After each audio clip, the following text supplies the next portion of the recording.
नीयत सच्ची हो तो पूरी कायनात आपके हक में खड़ी हो जाती है। ਮਾਨ ਸਰਕਾਰ ਨੇ ਨਹਿਰੀ ਪਾਣੀ ਦੀ ਸਮੱਸਿਆ ਨੂੰ ਨਜਿੱਠਣ ਵਾਸਤੇ ਬਹੁਤ ਵਧੀਆ ਕੰਮ ਕੀਤੇ ਆ। ਸਾਡੇ ਖੇਤਾਂ ਨੂੰ ਪਾਣੀ ਪੂਰਾ ਲੱਗਣ ਲੱਗ ਪਿਆ ਜੀ। मांझा, मालवा, दुआबा और पुआध के इलाके दुआएं दे रहे हैं। ਮਾਨ ਸਰਕਾਰ ਦਾ ਬਹੁਤ ਬਹੁਤ ਧੰਨਵਾਦ ਕਰਦੇ ਹਾਂ। ਇਸ ਜੂਨ ਜੁਲਾਈ ਜਦੋਂ ਝੋਨੇ ਦੀ ਫਸਲ ਹੋਊਗੀ ਇਹ 85% ਤੇ ਪਹੁੰਚ ਜਾਾਂਗੇ।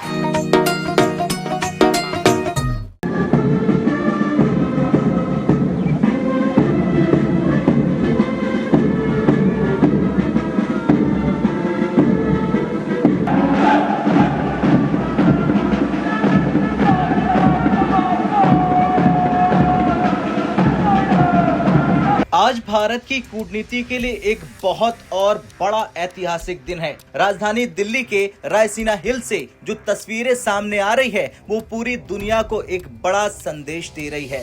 भारत और जापान दुनिया की दो सबसे बड़ी लोकतांत्रिक शक्तियां एक बार फिर करीब आई हैं। आज प्रधानमंत्री नरेंद्र मोदी ने अपनी जापानी समकक्ष सनाए ताकाइची का राष्ट्रपति भवन के प्रांगण में भव्य स्वागत किया, जिसका वीडियो आपके सामने है। ये सिर्फ एक औपचारिक मुलाकात नहीं है बल्कि बदलते वैश्विक समीकरणों के बीच एक अटूट दोस्ती का प्रमाण है।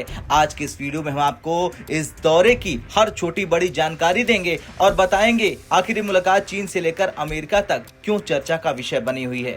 दरअसल 3 दिवसीय भारत दौरे पर आई जापान की प्रधानमंत्री ताकाइची का आज राष्ट्रपति भवन में भव्य और पारंपरिक स्वागत किया गया। जैसे ही उनका काफिला राष्ट्रपति भवन के प्रांगण में पहुंचा, प्रधानमंत्री नरेंद्र मोदी ने खुद आगे बढ़कर उनकी आगवानी की। राष्ट्रपति भवन का वो नजारा बेहद गर्व भरा था जब सैनिकों की एक विशेष टुकड़ी ने जापानी प्रधानमंत्री के सम्मान में गार्ड ऑफ ऑनर पेश किया।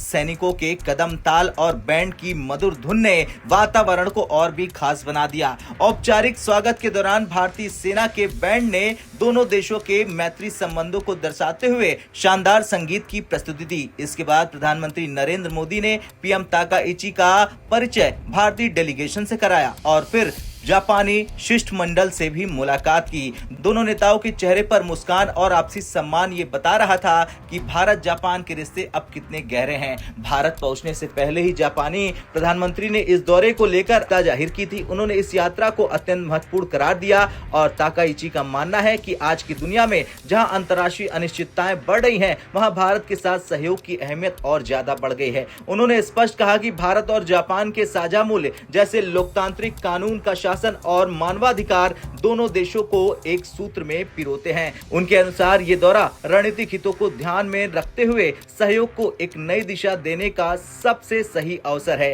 लेकिन सवाल ये उठता है कि ये मुलाकात इतनी खास क्यों है। गौर कीजिए, जापान और भारत दोनों ही क्वाड के सदस्य हैं। हिंद प्रशांत क्षेत्र यानी इंडो पैसिफिक में जिस तरह से चीन का दखल बढ़ रहा है, उसे देखते हुए भारत और जापान का एक साथ खड़ा होना बहुत जरूरी है। जापानी प्रधानमंत्री का यह बयान कि भारत के साथ सहयोग का महत्व बढ़ गया है, सीधे तौर पर एशिया में शक्ति संतुलन की ओर इशारा करता है। चाहे वो रक्षा क्षेत्र हो, सेमीकंडक्टर टेक्नोलॉजी हो या फिर बुलेट ट्रेन जैसे इंफ्रास्ट्रक्चर प्रोजेक्ट, जापान भारत का सबसे भरोसेमंद साथी रहा है। पीएम मोदी और ताकाइची की मुलाकात इन सभी प्रोजेक्ट को नई रफ्तार देगी और इस दौरे के दौरान कई अहम समझौते पर हस्ताक्षर होने की उम्मीद है।